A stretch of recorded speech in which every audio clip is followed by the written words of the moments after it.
Okay, welcome back. So this has zero to do with the class. Although, by the way, do you like the fact that I'm really excited that I'm now a movie star from the video in lab the other day? Right, I totally forgot that I was on that video, literally. So there's one other thing you might be asking yourself, why is he showing us these silly videos? And there's one other thing we're going to have you do in class this week, which is like a 5-minute survey on the videos. It's actually part of a research project. You will find out more about it in lab this week. What else do I want to show you? Oh, another video. This has nothing to do with class. I just thought it was kind of funny. So last week, let me turn the lights off. Recently, my wife and I moved into a new house, and we had this little back fenced-in area. And every day I would go back there and there'd be a little thing dug under the fence. Something is dug under the fence and gone in the background. And so I have a camera out there now. And you want to see what we found? Let's see. Yeah, you can kind of see it from here. There it is. Yeah, really cute. The problem is if we let the dogs back there, we're really in trouble. That skunk will win the war, I'm sure. But anyway, that was what I found. When you put cameras up, you find cute things, but things you know. And then so I put a bunch of boards down below and it hasn't come back. So although I hear skunks are really, really good at digging and they could care less about boards. So we'll see what happens. We will see what happens. Okay, let's see. How's assignment 7 going? Almost there on this one, hopefully. It's due. What does it do? Tonight? Tomorrow night? It's tomorrow night. Okay. I do have office hours right after this for about an hour if you want to stop by, if you're having some particular troubles. And then we are on to the final assignment, which is what we're going to talk about today completely and kind of get you up to speed on the final assignment, which I briefly mentioned last week, called MapReduce. And MapReduce is an algorithm that we will dig into a little bit today, and then I'll talk to you more about the details of the assignment itself and how you can do it. There are a lot of moving parts. I say that for all the assignments. There's a lot of parts of this one. There's 4 different tasks again, but it is broken down into tasks. And we'll take a look at a little bit of the code today too, and I'll point out some highlights, and then we'll get going on that. The assignment, MapReduce assignment, technically is out already. I posted it a little earlier today. So if you want to get working on it, if you've already finished the other one, that's okay. It's due ostensibly next Wednesday, which is the last day of class. I'm going to let anybody who wants to hand it in Thursday do so without any penalty. So you can figure out what that means in the big picture anyway. But just if you want, you can turn it. So the no penalties will start until Friday of next week. Yeah, Friday of next week, which would be the 90% and then 60% for Saturday. So you've got a little extra time if you need to use that. But it is technically due Wednesday. Okay? All right. Let's chat about this MapReduce algorithm. Now, what I didn't tell you the other day about MapReduce is that MapReduce is it's an algorithm that was used very extensively at Google. It actually was invented at Google, although it's very similar to things that had been invented in the past. It's not like they completely reinvented the entire thing before, but it was used at Google very extensively. It's also used in a system called Hadoop, which is a system that uses MapReduce to solve these big data problems. What the idea is for MapReduce is you take this data you have to analyze and you farm it out to a bunch of servers and do this map stage where you're taking all these different parts, you're taking these kind of this big set of data, mapping it out to all these different servers, all the different parts of it, and then on the servers you're doing a reduce to bring it back. You're actually doing this kind of filtering sort of thing where you're combining a bunch of things and then sending it back to the main server. So it utilizes, in our case, the myth machines, but you can use Hadoop or you can use MapReduce on a giant set of servers if you want, with thousands and thousands and thousands of processors. What's nice about it is if you build your program well, and ours aren't necessarily for that purpose, but if you build it well, it's very robust for computers going down. So if you go to a Facebook or a Google data center, they have tens of thousands of computers in there.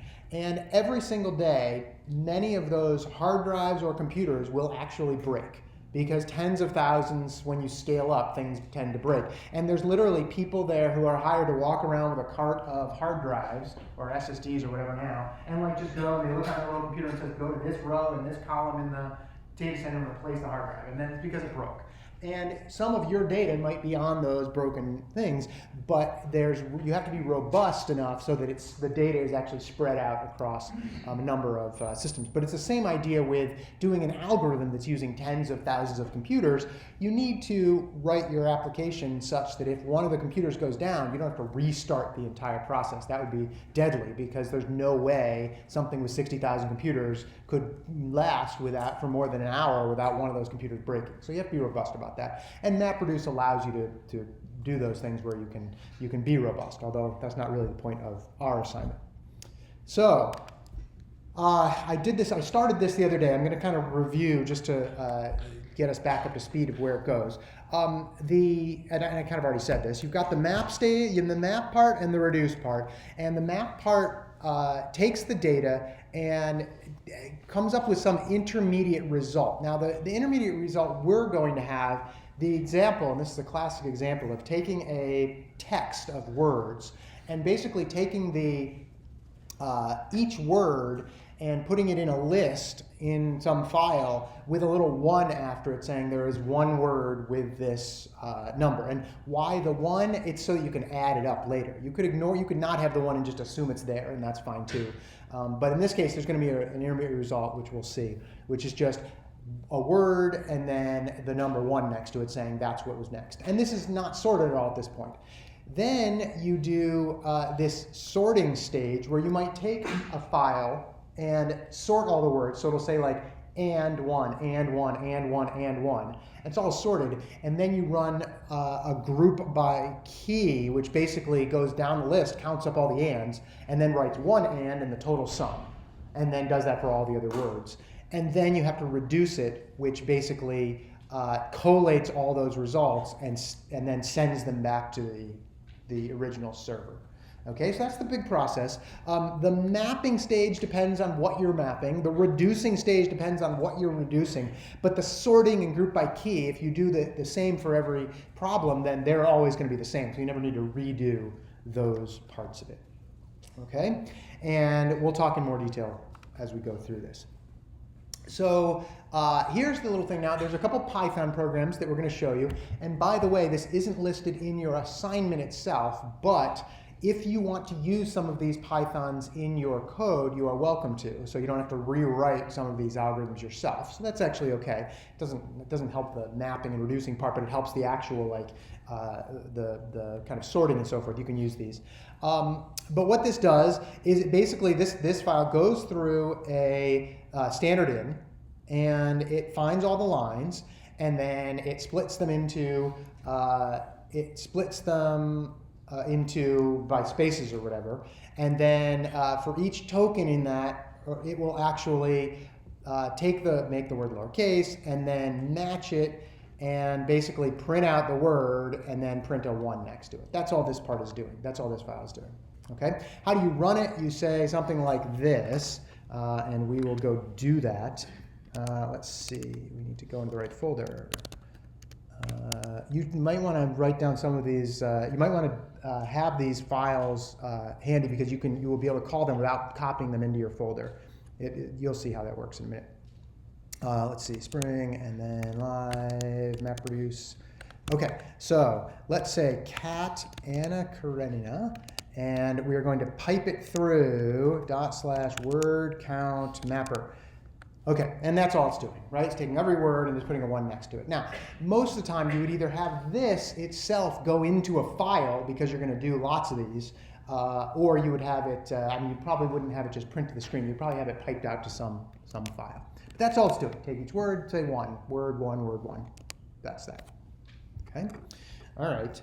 So after we do that, Okay, then you've got this group by key situation where you're trying to take the output and then just sort it. So in this case, all we need to do is just, if we're doing this on the command line, just pipe it through sort, and it will do that. And so you can see zoological happened twice, but that's what the end result should have that in there as a 2 in the end. But now we're going to be able to run through this, use this other program to run through and just grab the and add them up. And that's the next portion of this. Okay. Okay. So this is a kind of a cool little Python script, by the way, that is not. It's a little bit dense, as it turns out. It's not really that hard to understand once you get it, but it's using things that aren't in C++. For instance, this yield, which is kind of basically this function is used in another function you'll see down here to basically go through each line and grab the first item, which is the word, and then join all the words that are the same using the ones and counting them all up. So that's basically what it's doing. And then it's printing out the actual word, and then, oh, sorry, this one's not even counting. This one's just taking the word and then putting 1, 1, 1, 1, 1, 1, 1. That's what this one's doing. Okay, so let's see what happens when we do this. And if you want to look at the details of the program, you can. But this one would be, then we do this and then do group by key. And this one says, oh, okay, now it's kind of one step at a time. Now, again, you could probably combine some of these together if you really wanted to, but this is the main algorithm. And if you do it this way, it will work for lots of different problems. So it's not like you have to, if you format all your MapReduce jobs in this format, then it always works. This might not be the case if we did it in some other way. But for instance, your has this many times of, it was in that document, okay? So once you've got that, then you need to write another program, which is, in this case, word count reducer, which is another one of these strange ones, but it basically does the same sort of thing where it takes each line, gets the first one, which is the word, the first word, or the first space delimited value, which is the word, and then for all the other space delimited values, they're all just ones, and it's going to sum them all up. Okay, so it basically does the sum of all the rest, and then prints out the word and then the sum, and there's your answer. And then that is what would get sent back to the server in this case. So remember, what we're doing here is not a MapReduce across many servers. It's just on one computer. So what would that one be? That would be /word count reducer, and hopefully there you go. And notice zoological has 2 words in there and so forth. Yourself has 27 and so forth. And that's the big idea for MapReduce. Okay, map things out to word 1, 1, 1, 1, 1, collate all the words, and then sum all the words, and then basically send the data back. Problem is, you have to do it distributively, which is the part that's what the assignment's about. Yeah, Sam. So the 1, 1, 1, 1, 1 seems like, oh, in one program you can take that out and just sum it in the second step. But is it because we're distributing this that they just can only tack on a 1 because like each process won't have access? Yeah, that's a good way of putting it. Yeah, so Sam's comment is very good, where the reason we're doing the 1, 1, 1, 1 in here doesn't seem to make sense because you could have just summed it right then, right? Because it's one thread doing it all. But when multiple threads are all trying to contribute to one file, let's say, each one has to only contribute a 1, so just tacks 1 on the end. Now, could it read the value and then put it again? Sure, but I mean, there's in this sense, this is the most generic way to do it.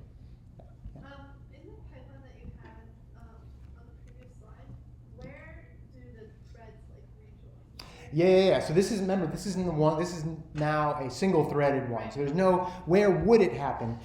They would rejoin under the reduce phase. Basically, the reduce would take its individual parts, reduce them down, and then when the last one finishes, it basically tells the server, hey, we're all done, grab this file. And then the server goes, okay, I got the file now. So that's how it works. For the assignment, here's the nice thing about this assignment. This is not necessarily true across the data centers of the world, but for our assignment, we have however many myths that we have, 10 or 12 myths or however 15 or whatever there are, that many myths, they all share the same file system. So that's the nice part about this, is that if you ask for a file, you can use one path and it gives you that file off the file system no matter which myth you're on. I mean, you do this every day when you SSH into a myth and go to your CS110 folder. It's the same folder on multiple different myths because really it's the same underlying distributed file system. So that's the nice thing about this assignment is, yes, we are using multiple myth machines to do this, but we're using one single file system. Now, you might think, oh, how could I do this if we had if we didn't have shared file systems? Well, you just have to pass the data back and forth every time. So if you wanted to say, hey, go do this chunk of data, you would first have to send the data across to that machine. When it's all done, you'd have to gather the data back again. And if you've ever taken, or maybe some of you will take a parallel processing class, you'll see where that becomes important. Why is that a big deal?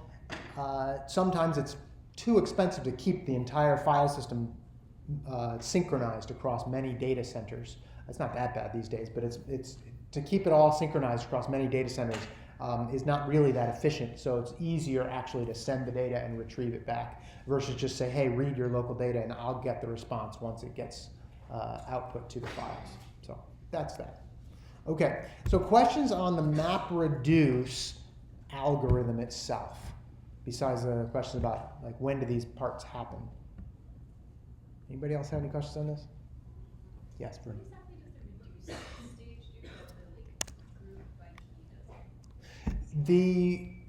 So the group by key, let's just back up 1 second. Let's see what the group by key does. The group by key just puts all these ones in there and it hasn't actually collated them yet. Like it hasn't added sum to them all up. So in our case, the reducer is just doing the summing part. That's all it's doing. Why do they have to be separate? I think it kind of comes down to this idea of many files will be adding to the one, like maybe updating one file in particular, or they'll be updating their own files, but many threads might be doing that on a machine. And so therefore you don't want to try to do the summing at the same time you're adding up. It might just be slower. If you're just adding a 1 is easier than saying, oh, I'm going to now get the value back and sum it up and then so forth. I think that's probably the main reason there. Yeah. Okay. So let's look at the actual assignment once we get to it. Now, so this assignment, as I said already, it's due next Wednesday, although there won't be any late days until starting Friday, so you can hand it in Thursday without any penalty. It obviously is going to do the MapReduce algorithm. It's going to use the myth machines, so you are going to start on one myth machine, run your basic program on the myth machine, and then it will basically SSH and launch a program via an SSH. You can look in the code and see how it does that. And then that program will call back to the server and say, please give me some data to, like, tell me what to do. So basically, the one program is going to farm out all these processes to different server or different myths, and then each one will call back to the main myth and say, hey, give me some work to do.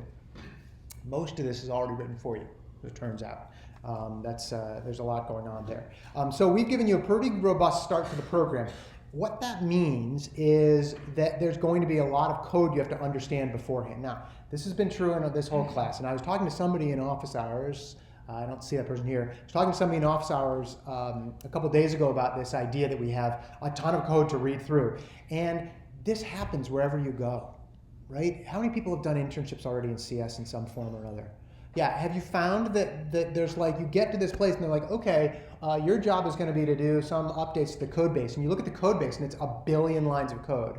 Like, not even kidding, it's 1 billion lines of code. You got to figure out how to do that. And every place you work has a different way they format the code, and they have different tools they use, and they have different ways to make files, and they have different ways to do code reviews, and you have to learn all this stuff. And it's very similar to going in and saying, here's a bunch of code that you're going to try to modify in some way. You got to understand the code more or less first. So if you're thinking about, oh, there's a lot of code to read, we're not necessarily doing this just for kicks. We're doing it to kind of get you ready for when you have to do this in real life. Okay? So this is the robust start. We give you a lot of code to look through, and we're going to look through some of it in a few minutes. There are 4 tasks. Handle each one just like the others in order, and it's probably the best way to go. Well, one thing you will be adding, of course, is a thread pool. So adding a thread pool will make it so that your main distributor program can just launch all these threads and not have to worry about the threading issue. And then each one of the workers can also have multiple threads when it gets more work to do. So that's kind of a cool part of it. Okay, and you're going to be doing the reduce part. The one part that we've really left up to you is the reduce stage. We've given you a pretty open-ended part. I mean, if you look at, we'll look at this in a minute as well, but let's see. If we look at, let me find it here, hang on. Assignments, assignment 8, MapReduce reducer.cc, okay. There's your function so far. Like, we haven't given you much, right? We've given you exactly 0, right, for that. So this is your part, your place to shine in this case, where you write the reducer. But once you understand what has to happen, you go, oh, okay, all these distributed files are going to be in this format. I need to now collate them and then get them back to the server. It's doable, okay? But we'll get there as we go through this, okay? All right, so that is that. Let's actually talk about the details, because you got to get up to speed on some of these details as well. When you clone the assignment, okay, in fact, I'm going to do, let's see, rm-r, which one do I want? I want, is it files? Yes. I hope it's files. If it's not, I'm in trouble. So when you start your assignment, yeah, rm-rf is back. Never do this. rm-rf star, that'd be really bad. rm-rf /star will like destroy things in a bad, especially if you're a super user. Don't do that. Trust me, I've done stuff like that before, where you accidentally do that and it just destroys your day. I can tell you that. So anyway, when you start out, you don't have, all the files are going to end up in this one particular directory, and this will help you when you're doing debugging. And so what you do is you type make directories, and it creates the directories. One's called files/intermediate, one's called files/output. And it deletes them first, and then it creates, well, I guess it could have deleted them that way, but it creates them for you. And that's where all the data is going to go, okay?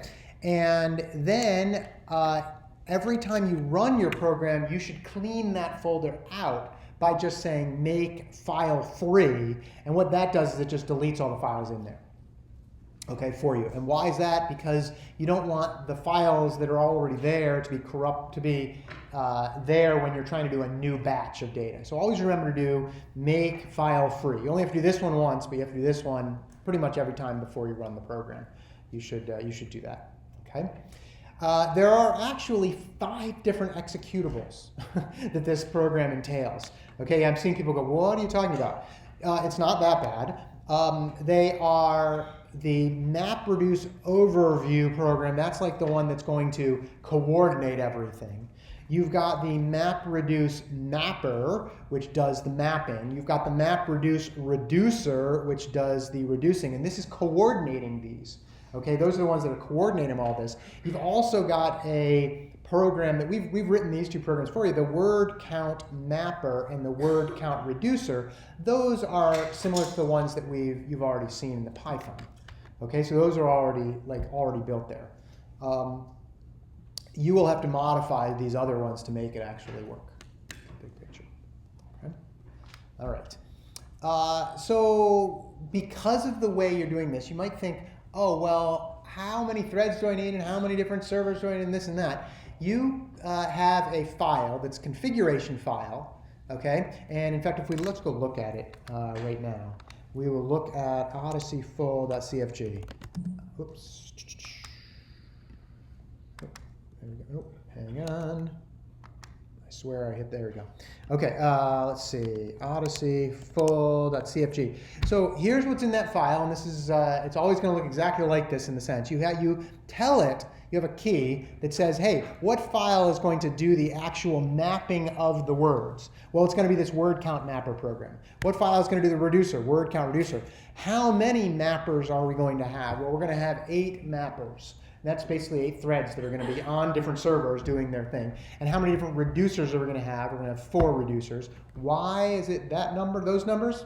kind of arbitrary. Normally you'd probably make them equivalent, but maybe you know that there's more work to be done doing the mapping part and you want more horsepower to do that. Might be one of them. And then it says what the input path is. In this case, it's this Odyssey full folder. I'll show you what's in there in a second. And then you tell what the intermediate path is. The intermediate path is after the mappers get done. They will put a whole bunch of files in this intermediate path, and we'll look at those. And then you have an output path, which is where the final results go. Okay, and we'll see that as well. But let's go look at the Odyssey full folder.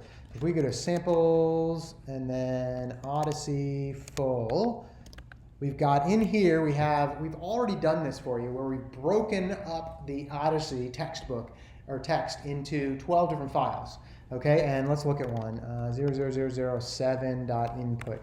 By the way, one thing before you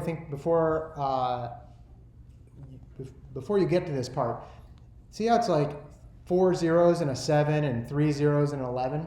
You have to write that part yourself. Like, how do I figure out how to make a string that has like the number of leading zeros that add up to 5? It's not really that hard. Don't overthink it. But just know that you're going to have to do that and go, oh, okay, this is the part where it doesn't do it for you. And people get stuck on that and go, oh, why isn't it doing that? You just got to do it yourself. But anyway, let's look at one of these files. This is what it is, just part of the Odyssey. Okay, and you can read through it. And this is the thing. And we've broken it into 12 different files because we're basically going to farm each one of those files off to a different server to do their thing. Okay, that's how that one works. So as you're going along, you can see you won't really have to modify this too much. If you want, there's an Odyssey, what is it, Odyssey partial or something? Yeah, Odyssey partial, which is many fewer files. So if you're debugging, it might be better to do this one so it doesn't take forever. And just keep your eye on like changing that. But you just need to change the CFG file, or you have to run this Odyssey partial.cfg file when you do this. Okay, all right. And those are all the files I just showed you. So let's actually run this. Okay, so when you're running this, I'm going to copy this line because it's kind of long. You'll get used to copy pasting either this one or the one for your program. Maybe I won't. There we go. Okay, so I've done make file free. I've already done that. And no, I haven't. Or I have, but I got to be in the right folder. Make file free. There we go. And then we're going to run this line. Now here's what's going on here.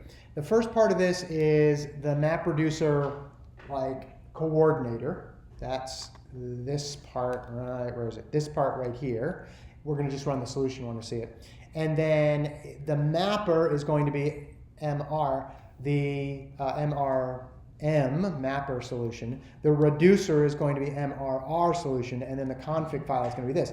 And then you go to say to yourself, why didn't we just put these things inside the configuration? You could have, but this is actually a pretty generic way to do this, where it's a little more generic in this sense. You could use some other file here, but keep the same config file. So that's just what we're doing in this case.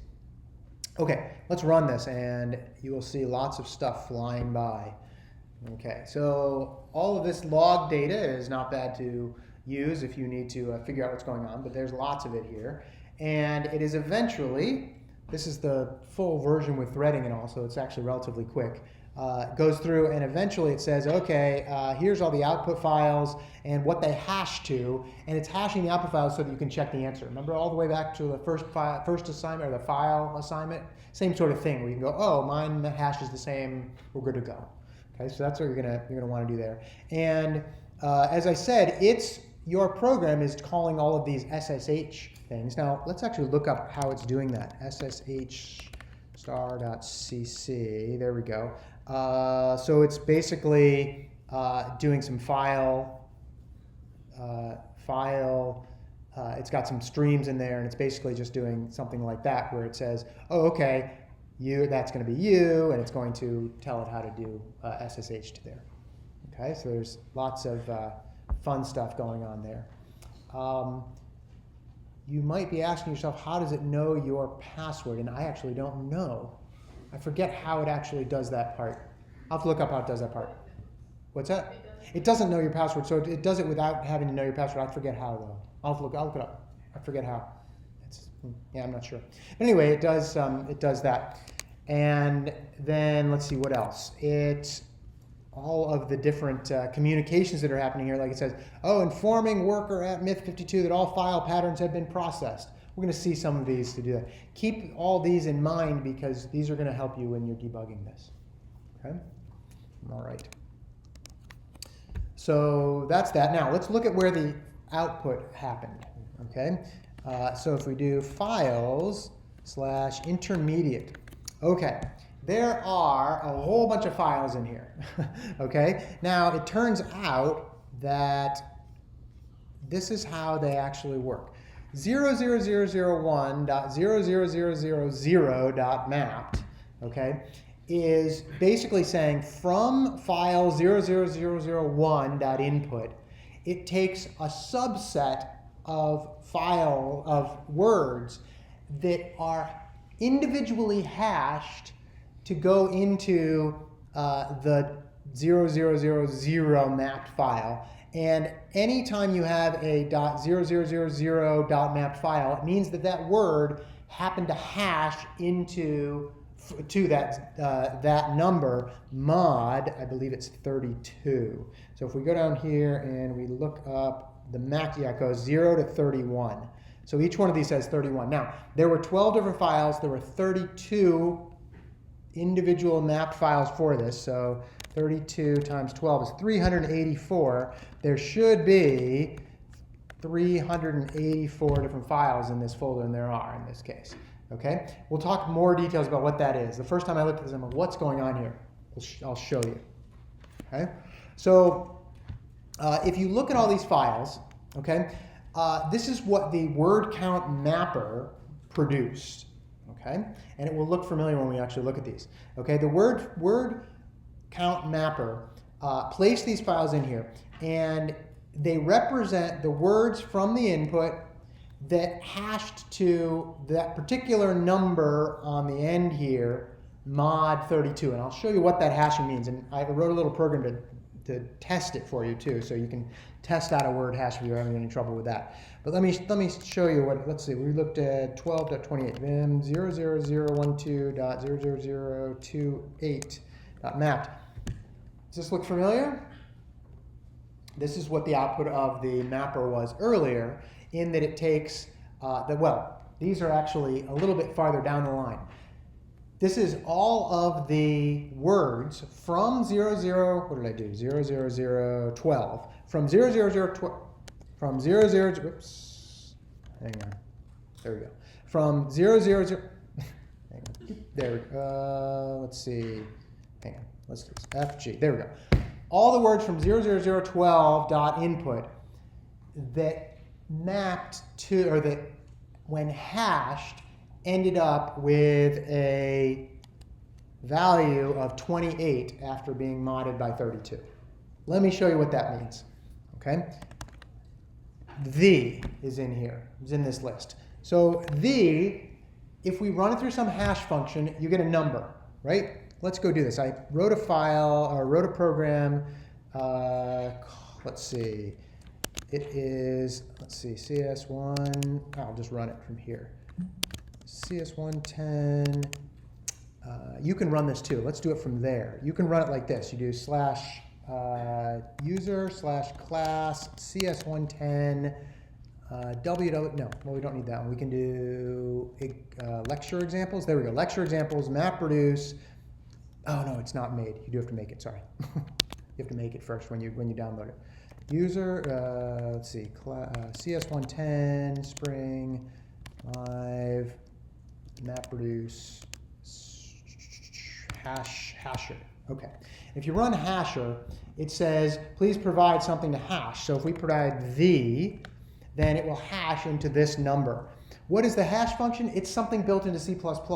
And it might actually be different on different operating systems and different C++ compilers. We're using the same one, so it's always going to be the same for us. But this is what the should always hash to. If I do it again, it will hash to the same number. That number will not fit into 32 buckets, so if we mod it by 32, it fits into bucket 28. Okay, isn't that what we wanted before? Let's see. If we look at Grieve, G-R-I-E-V-E, then let's try the same thing. G-R-I-E-V-E, it should also hash into the 28 bucket. Okay, so what's happening here? We have each individual file out, there's 32 files per input file that have now been mapped in the following way, where all the words in those file, in the input file that hashes to a particular one of the 32 buckets goes in that file with a little 1 after it. That's that, okay? And that's what the intermediate files end up with, okay? And they're 384, yes. So you're saying that we need to write the code to do the zeros? Is that, sorry, were you gonna? No, go ahead. Okay, the zero naming part is in the map file, or in the Python file? Or No, good question. The question is, wait, you just said something about I have to figure out this 000012 business. Some of it is figured out for you already. Some of it, like these ones, you'll have to write yourself, and I'll show you how that that actually works. Well, actually, it's not written for you because it's originally there. You have to figure out how to take a number and put leading zeros up to 5. This is like a 106A question. Is really what it is. It's not that hard. That's not what I'm worried about. Where do we do that? You'll find out when you write the program.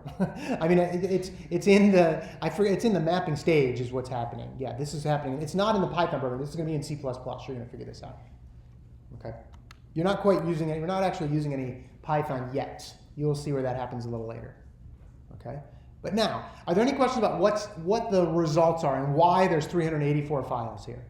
I haven't really told you why exactly there's 384, but what it ends up being is there are 8 mappers and there are 4 reducers, so we're going to end up with 32 different files per input file. Okay? That's why it is. Now, why is it number of mappers times number of reducers? This is completely arbitrary. Okay? It's arbitrary mainly because if we do it this way, it's making you break your code into lots of different pieces that when you're doing your threading part can surface some harder to find bugs, like mainly whether you're locking around the right things or whatever. So that's the big deal with this one. We're saying you have to produce these 32 files, or 8 times 4 in this case, because we want you to be able to write your thread and make your locks work appropriately. So it's a little bit arbitrary in that sense. But that's what's going on there. Okay? All right. So let's look at another file just to make sure. If we look at, so we just looked at 00012.input. If we look at 0005, same 28 again, instead of 12, we'll look at 00005.28. Well, it will also hopefully have, yeah, the is in there. Okay, anything with a 28 means that the words that end up there happen to hash to 28. Now, why are there different these in different files at this point? Right now, each individual input file might have a bunch of these in them. In fact, we can find out. Let's see, if we do, let's see, grep, if we look for the as the, let's see. Let's look for, how are we going to do this? It's a little hard to do. It's a little hard to get this perfect because of the files. But if we look for the in, and this will not do commas and things, in, let's see, samples, let's see, Odyssey, full, star. Yeah, it'll say, and then let's see, I think -L will just list the files that they're in, -L. There we go. So it turns out that the happens to be in files 3 through 12, probably 2 as well, but I didn't do it right. So that's how. So they're all in each file. So they're all going to end up in anything with the 28 after it. Yeah. Out of curiosity, how much faster is like the full-blown like multi-threaded, multi-server MapReduce versus just like a sequential version? Yeah, good question. The question is, well, how much faster are we talking about when we do this multi-threading? So it's a little hard to answer that. It will scale well, I'll put it that way, just because of the fact that you are spreading it out over many different servers. When we're going to try the starter version, which doesn't have any threading in it and doesn't do the whole thing, but you'll see it's marginally slower anyway. But you do get some speed up, and you'll be able to see some speed up here when you do it. It's hard to quantify it exactly, though. For the size of the problem we're doing, you might not get a huge speed up, but you'll get some. Yeah. Okay. So where do we stand at this point? We have now shown that you're going to have to map these into many different files before you do the reduce stage. Yes? So is the purpose of hashing the words just to split them up into like an even number per file? Is there another way to do that without using hashing? Yeah, the question is the reason for hashing so that we can split them into kind of evenly spaced files? Pretty much. Let's actually look at the file sizes here and see. They are, so 685 looks like a small one, but then it goes up to maybe a few thousand. There might be a 10,000 in here, I'm not sure. But they're roughly the same size. Would there be another way to do it? I mean, you could probably figure it out for whatever data you have to do. You know, you might say, oh, I'll just do A through L in this file, and you know, what extra words to start with that. Probably wouldn't be perfect though. This is probably a little better in that sense. Yeah, good question. Anybody else? Okay, let's look at, I'm just wondering if we could count all the words in Odyssey easily. Let's see. I think, let's see, if we do the following. No, I won't do it right now. We could count all the words and see if they're all in there. I'll put that in Piazza. It's going to be easier to do that than me trying to figure the command out right now. But it is possible. So if you want to learn how to use the hashing function, we've written it for you already in a various places and thing, or just go look at this file that I pasted on, or that I put down here. That's not it. I think I pasted the wrong. Oops. I think I must have pasted the wrong one. I will fix that. Hasher program located there. Oh no, that is it. Hold on. Is that it right there? Hang on. Oh, it didn't. Oh no, it didn't do it. Well, if you click on it, it should come back. You can look at that file and actually see how it's done. It's not that hard. Cat / here, I'll show you. Vim CS110 Spring Live MapReduce and hasher.cc. Here, it's pretty easy to use. You basically say hash brackets or angle bracket string hasher, and then pass in the string, and there you go, and that gives you the hash value. So it's really straightforward to do. Yeah. When you do MapReduce, do you essentially have no more risk conditions if you're already mapping out all the executions onto other servers? So the question is, if you're doing MapReduce, do you not have any more race conditions once you've mapped it out? No. I mean, you still are going, if you're using the distributed file system, anytime two threads on any myth are trying to write to one file, they better not write to the same file. So there's definitely you have to do something there. Now, it's going to be a little harder. You can't lock across myths, right? So there's other things you have to worry about. I think in that case, let's see.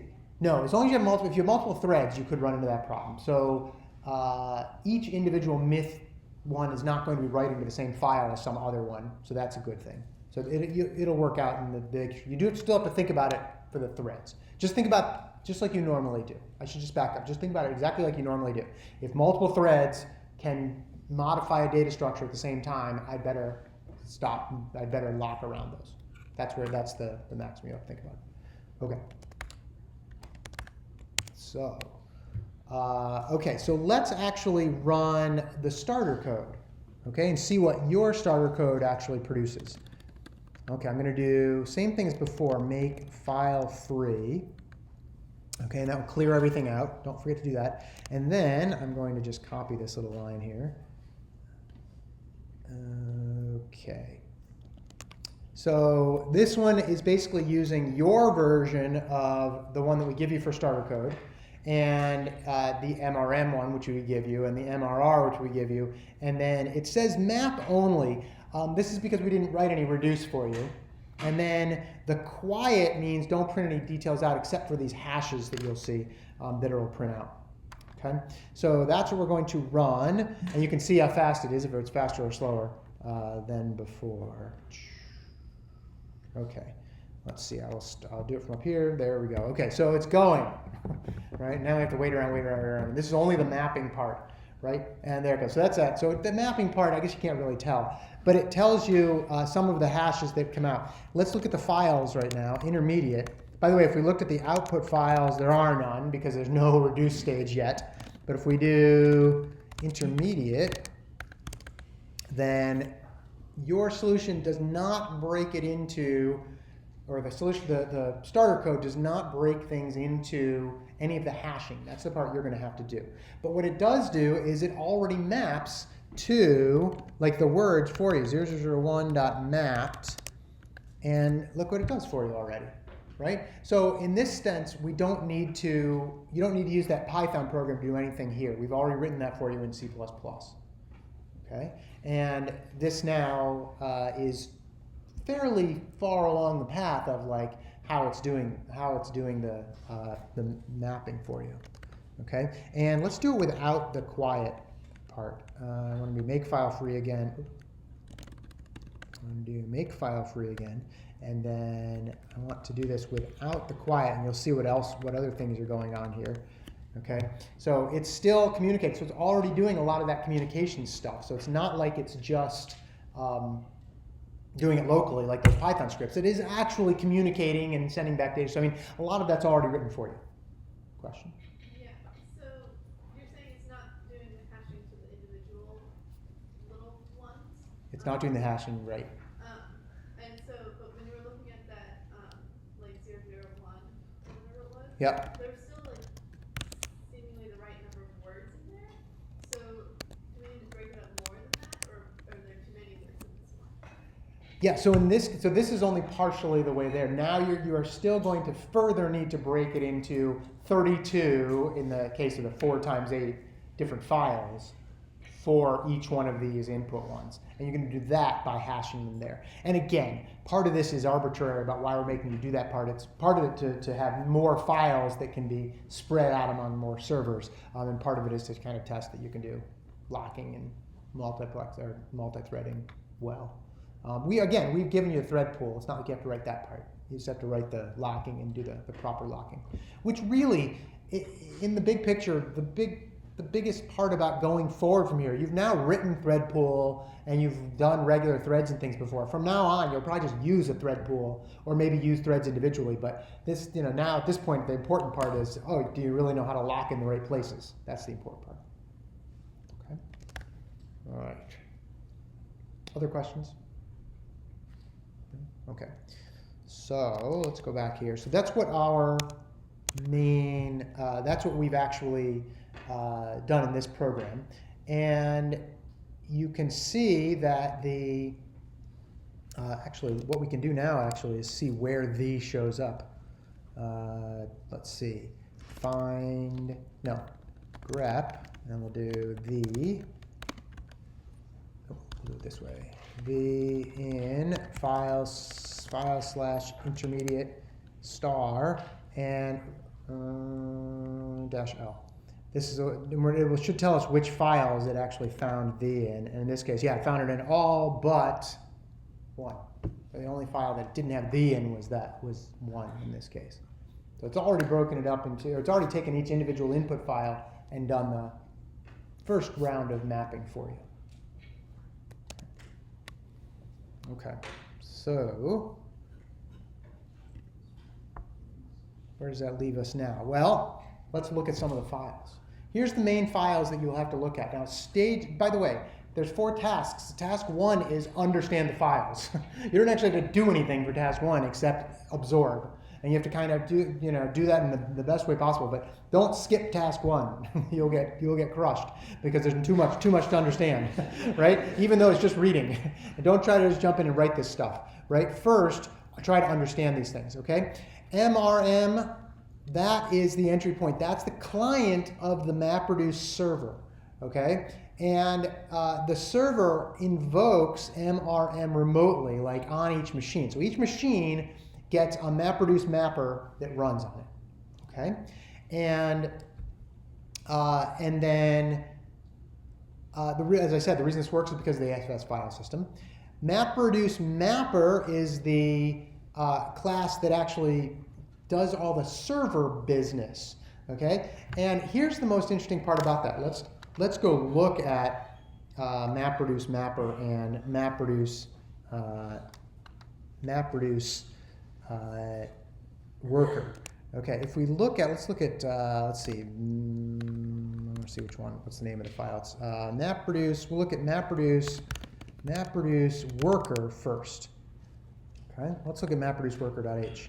Okay, defines the MapReduce worker base class. Now, how many people remember from 106B, like the last week of class when you were already checked out, where you talked about polymorphism and you talked about inheritance and all that? Anybody remember that? Yeah, like one person remembers that, right? And so this is written for you, so you don't need to worry about that. But basically, we've broken this down and we've said, look, there's a server and there's the reducer and the mapper. They both have to talk to the server in pretty much identical ways. So but not exactly identical. They have to say different things. They have to do it. So let's create one base class, which then does this worker part, and then each individual, the reducer and the mapper, subclass off of this worker and do it. So you will have to understand inheritance just a little bit for this. And when you read through this, don't be scared when you see weird things that I'll show you in a second. Okay? So in here, what do we have in here?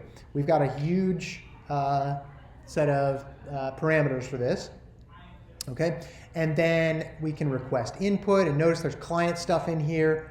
Again, this part is mostly written for you. We're not asking you to redo all the client creation business and so forth. Okay, it's got the server stuff and it's got alert server of progress, and you should be using some of these to print out the right messages when you're when you're doing progress and so forth. Okay, let's look at the MapReduce mapper, and I'll show you the part that might seem a little weird. Look at the MapReduce mapper. Well, here's the actual constructor for this. Okay, notice that it has a MapReduce worker as part of its definition. This is because it's subclassing the MapReduce worker, as it turns out. So it's actually nice that it doesn't even have other parameters. It's basically passing all of its own parameters onto the class of the MapReduce worker, and then it updates some of the functions down here. Okay, we've got the map going on here, and that's it. That's all we have so far. Okay, I already showed you the MapReduce reducer, but I'll show you that again right here. Reducer, CC, same sort of thing here, where it subclasses MapReduce worker and then has this reduce function. Okay, so there's not too much that you have to go and dig through to find out what's happening where, but you have to understand what's going on in those files. Okay, that is task 1. Okay, understand all of those files. Let's see, is there anything else in here? Let's look at mrm.cc. Oops, mrm.cc.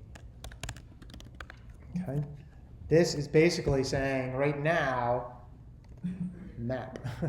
That's what it's doing. It's gonna, and you're eventually going to call reduce after that.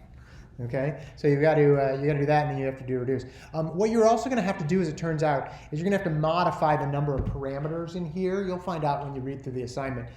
It's basically so if you have to add another parameter to do the splitting of the files based on those hashes and things. So you're going to have to update that. It's kind of listed out in the assignment where you have to do that. Okay. All right. Task 2. Well, now we have to spawn multiple mappers. Now, whenever you say spawn multiple, you should immediately be thinking thread pool, right? This is where you have to start. You have to say, oh, okay, I'm basically going to modify the spawn mappers. Where is spawn mappers? Spawn mappers in the MapReduce server. MapReduce server. Okay. Spawn mappers. Okay, and the spawn mappers function right now has no thread pool in it. Okay, but what you are going to do is you are going to wrap a thread pool around spawn worker such that it then does many workers. Okay, why are we doing that? Because that will make it much easier that will make it much more robust in terms of being faster and able to communicate better. Okay, what do you have to do with that? You have to make sure to lock in the right places and just all the various, now you know about thread pool sorts of things that you have to do. You're just going to basically, I think I actually had the wrong one there. There's the method called orchestrate workers, which uses a handle request, and I think it's a handle request you're actually going to map in a .schedule. Handle request. There we go. There is an orchestrate workers function, which we'll look at the header file to see that. And then there's a handle request down here, and this is the one that we can basically, right up here is where you're going to end up doing your scheduling. Okay. Let's see. We wanted to look up the header file on this. There we go. Orchestrate. Oh, it doesn't say anything about it. Oh no, I thought it did. Well, it's in the assignment anyway, in the handout.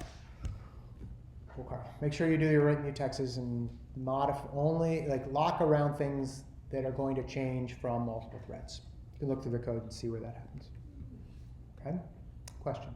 So you're saying that we'll need mutexes in the spawn worker stuff, or like in the handle request? In the handle request is basically where you'll need the mutexes, right? You'll need it in there, and then anything that calls that might end up needing to be locked, because there's going to be various files that are going to be written to and read and so forth that you need to pay attention to that. Okay. Anybody else? Okay. So then task 3. This is the hashing part. Now this is where you're going to at the moment, and this is actually what you've got already, your program only creates the little 000.xx.map files. Now we need to do the splitting into all of those intermediate files that we saw a little bit earlier. Okay, that's where you're going to have to update the build mapper command. This is the one where you have to add that other argument. Okay, and that's going to be the number of hash codes used by each mapper. And how do you figure that out? Well, you figure that out by multiplying the number of servers by the number of, or the number of mappers by the number of reducers. That's how you get that number. Okay. You also have to update mrm.cc to accept another argument in its RV, which means you're going to have to update MapReduce mapper. So there's a kind of a propagating set of things you have to go, oh, now that this has an updated argument, then this one has to also, so it can pass into there, and this one has to also. So it's a little bit propagating. You'll see when you get to that part, but don't be too scared if you start going, oh, I've been updating a lot of arguments. You'll have to do at least 3 in this case. You'll have to do 3 in this case. And the number of hash codes, as I said, number of mappers times the number of reducers, and that's more or less for, hey, are you doing this correctly with the concurrency stuff? Okay. All right. And then finally, you have to do the reduce part. This is what, as I said before, this is relatively open-ended in that we haven't given you any code for it. We've just told you how the algorithm is supposed to work. And at this point, you know, oh, I now have 384 files that I need to combine back into the output files that we've got. Now, let me go back. I didn't show you earlier. I forgot to do that. I didn't show you the, let's do this, make file 3. Okay, and then let's do the original one, which is, nope, that's the one right there. I want to go back to the one, there it is. Okay, that's the one. And this is the one that's going to do all the files. This is the solution. And once it finishes that, there we go. Let's look at files/output. The output, there will be, in this case, 32 output files, okay? 0.out or 0.output, okay? And this is now in alphabetical order, the actual total counts. And this is what you're going to end up with in the end, okay? And if you really wanted to create one more file that is everybody, you just cat all those together because they're going to be in this case. Let's look at 0.output. Oh no, it's not. This isn't in alphabetical order. You'd have to do some more sorting in that case. But it's going to be 32 different ones based on the words that you're outputting. Okay, and that's the output. I guess have to be that one more stage where you'd have to do that. I don't think we have to do that. So let's see. How are you going to do this part? Well, you know kind of what you need to do, but the reducers need to collate the collection of intermediate files with the keys, those are the words, with the same hash code, sort it, and then group the sorted collation by key, then invoke the reducer to actually produce the output files, and then you can leave it in those final output file format. Okay. Here's where you can start to use the Python programs that we give you. If you don't want to rewrite this, if you don't want to do the sorting and the collating part, this is where you can go, oh, all right, I'll just use the files that you've given us already. They are located here, and you should have that absolute file name in your program, as it turns out, probably as a constant, but in there. So for instance, the group by key, word count reducer, etc., you can do that. The question is, how do you run those Python programs? You probably could use subprocess, or you could probably use something like that we've done before. Turns out there's a function called system, which is really easy to use. Okay, let me show you how easy it is to use. Let's see. We are going to go to. I should have had this in two different. Live lecture, MapReduce. There we go. And in here, system example. Okay. System example takes an argument, which is a command that you would type into the command line, and it runs it. Right? You don't need to parse it into argv. You don't need to do anything. It just goes boom, and that's it. It doesn't give you the answer back. It actually does whatever it does.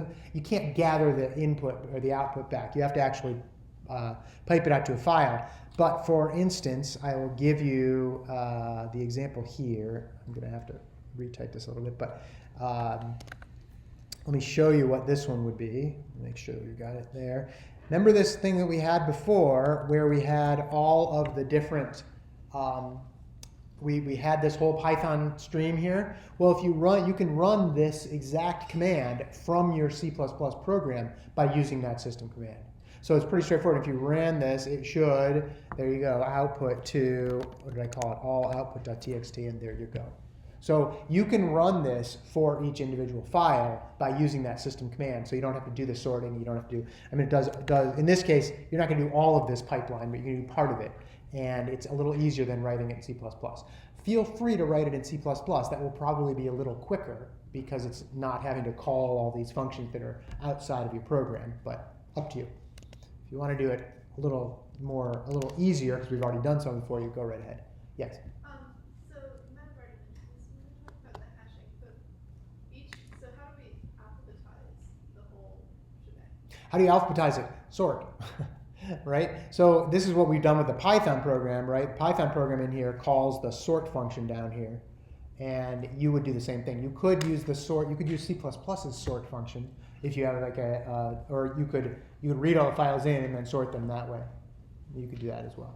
So, but you wouldn't have like an individual file that has like A and read in it. Like, just the hash doesn't allow that?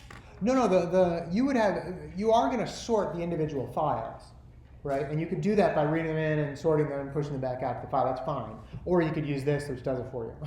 So up to you about which one you want to do. But they will already have. So remember what the intermediate files are.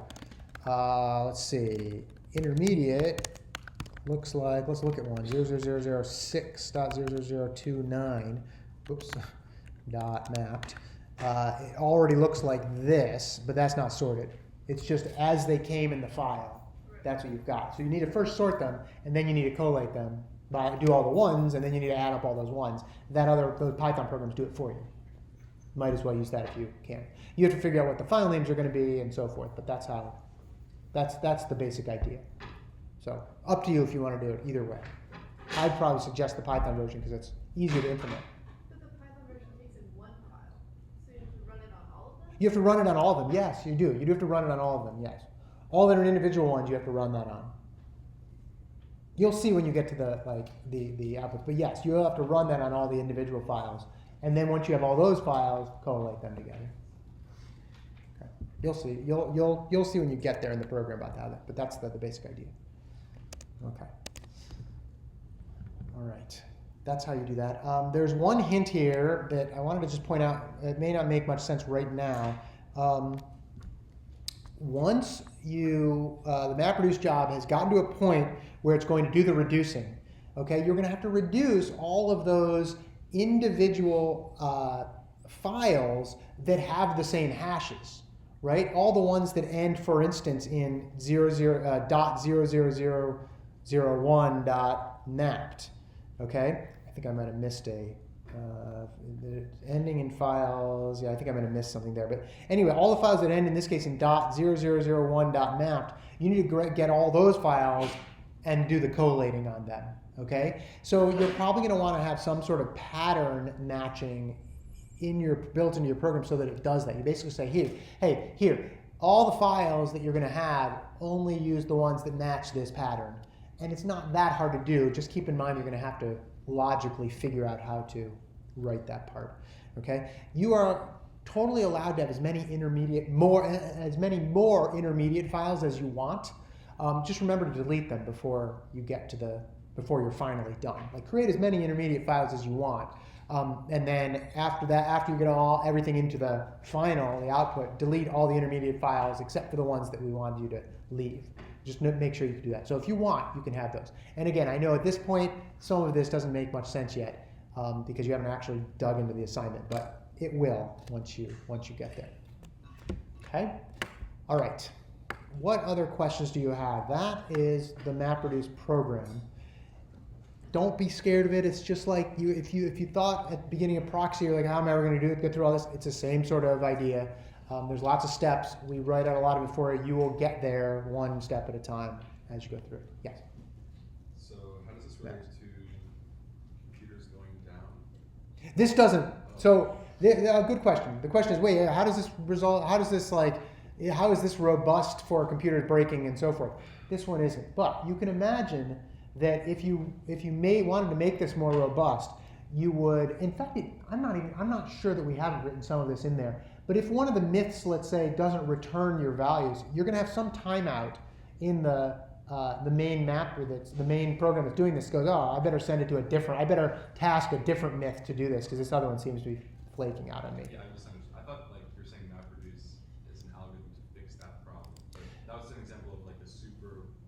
Yeah, MapReduce in itself doesn't fix the problem, but MapReduce makes it relatively easy to attack that problem because now you've got lots of servers and you're getting data back and forth. You go, oh, all you need to do is basically say, oh, okay, I didn't get anything back from that server. I better retarget that exact same job to some other server, and then that would be how you'd handle that robust part of it. Yeah. Okay. All right. I think we'll end a few minutes early unless there's more questions. I'm headed back to my office for office hours until about 4 p.m. It's 2:19 in Gates, and I will see you later.